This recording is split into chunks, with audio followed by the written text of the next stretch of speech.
A slap in a courtroom. A moment that shattered the silence when Lieutenant Ryan Calder raised his hand against an African-American woman in a room full of witnesses. He thought it was just another day. He didn't know that woman wasn't just a spectator, she was the judge. And in just 4 minutes, the world he thought he controlled began to crumble. This is a story of arrogance, truth, and a justice that doesn't arrive in silence but like thunder.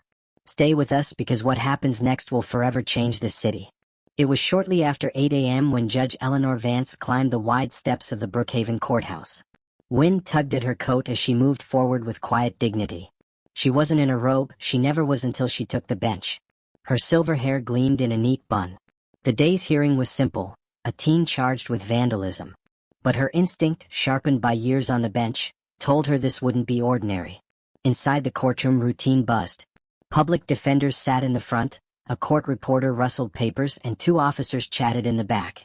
At the prosecutor's table stood Lieutenant Ryan Calder, arms crossed, face stone cold.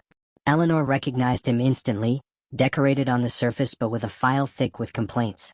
The teenager sat quietly, murmuring to his lawyer. Calder didn't even glance at her. "Let's get this over with," he grunted. "I've got better things to do." "I suggest you find the time," Eleanor said sharply, her voice silk over steel. Calder turned, confused. Without her robe, he didn't recognize her. To him, she was a nobody. "You with the defense?" he scoffed. She didn't reply. She moved toward the table, skimming a file. Calder followed. "I asked you a question," he growled. Then his hand struck fast, an open-handed slap, loud and sharp. The courtroom froze.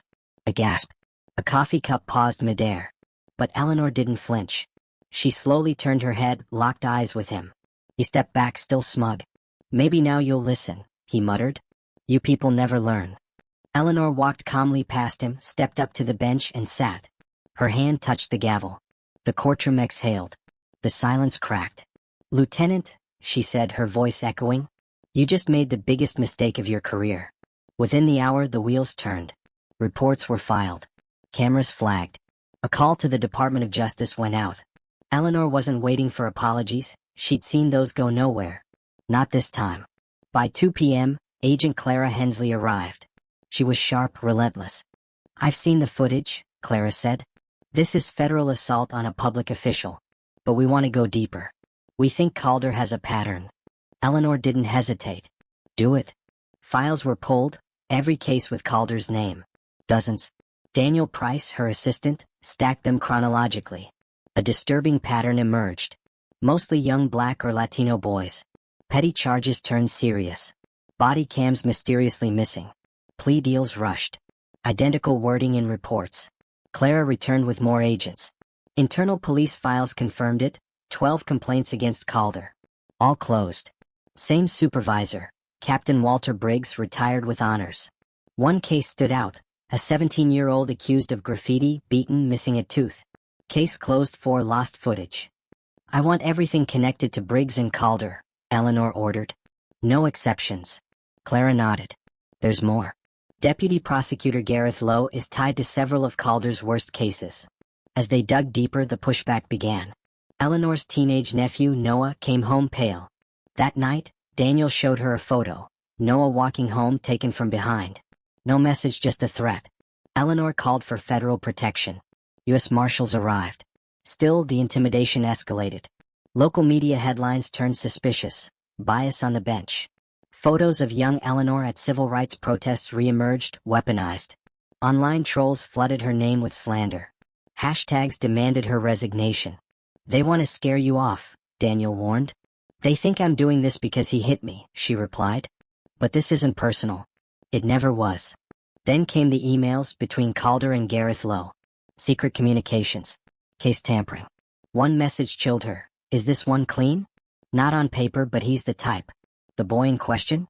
17. Caught with spray paint. No record. No lawyer. Fast-tracked to sentencing. "This goes deeper than one bad cop," Clara said. "This is systemic. And protected." Eleanor stood at the window, traffic flowing below. "Then we follow it wherever it leads." But the next blow wasn't on paper. A dead bird was found on her porch with a note, "Back off." Even former allies fell silent. Judges who once praised her avoided calls. Anonymous whispers accused her of vendetta. Yet Eleanor didn't waver. She called a press conference. "I will not be silenced," she said into the cameras. Not out of anger, out of duty. Applause rippled through the room, but she knew the real battle had only begun. By week's end, the case count reached 34. Patterns were clear. 5 prosecutors were under internal review. The silence around her grew, but so did the storm beneath it. The arrest came quietly. At dawn, Calder, alone, opening a car trunk. Inside, cash, prepaid phones, and unregistered weapon. He didn't resist. He whispered from the back of the car, "I was framed." Eleanor got the message at 7:12 a.m. She was reviewing notes for her oversight speech. Clara's text read, "Calder in custody. No resistance. Items recovered. Classified." She closed the file. Daniel entered with coffee. "He was going to run," he said. Eleanor nodded. "He's not alone." One of the phones traced back to a private security firm, a firm linked to city contracts and the mayor's re-election committee. And just like that, the line of fire moved again. That afternoon, Calder was transferred to a federal facility. Judge Eleanor Vance remained silent. She knew the slap wasn't the end, it was the start of something deeper. That evening, Clara returned. "He's talking. Nervous." He gave 12 names, officers, prosecutors, even someone on the city council. Eleanor exhaled. "Are we verifying?" "We are. And there's a trail, Judge. A real one." The next day, the courthouse overflowed. Not just press, students, families, elders from East Brookhaven who had never stepped inside voluntarily. But today, Judge Vance wasn't on the bench. She was in the witness chair, under oath. A public ethics hearing was underway. Formally, it questioned whether her involvement in Calder's investigation was a conflict of interest. But the public knew what this was: power being held accountable for once. Eleanor entered, flanked by Daniel and Clara, her steps steady under the weight of the files and truths they carried. She took the oath, sat down, and faced the room. Federal Prosecutor Patrick Ross began. "Judge Vance, thank you for appearing. Let's start with April 4th. That morning, I was struck in the face by Lieutenant Calder. He didn't recognize me without my robe. But more importantly, he didn't care. He saw a woman he thought he could control." Gasps rippled through the courtroom. "What followed wasn't about one man," she continued. "It was about a system that allowed him to thrive without consequence." Ross presented case files. "You reviewed 34 of Calder's cases?" "Yes." 12 contained evidence of misconduct. 5 had missing body cam footage. In every instance, Deputy Prosecutor Gareth Lowe declined to press charges. "Do you believe there was coordination between Calder and Lowe?" "Yes." "We found private emails prejudging defendants, suggesting plea deals before reviewing evidence. That's not carelessness, that's collaboration." Clara backed the findings: flagged audits, encrypted messages, unreported funds. 12 city employees were now under federal review. Some had resigned. A few had started cooperating. A committee member asked, "Has your personal involvement clouded your judgment?" "What happened to me didn't start this," she replied. "But what I've uncovered made it impossible to stay silent.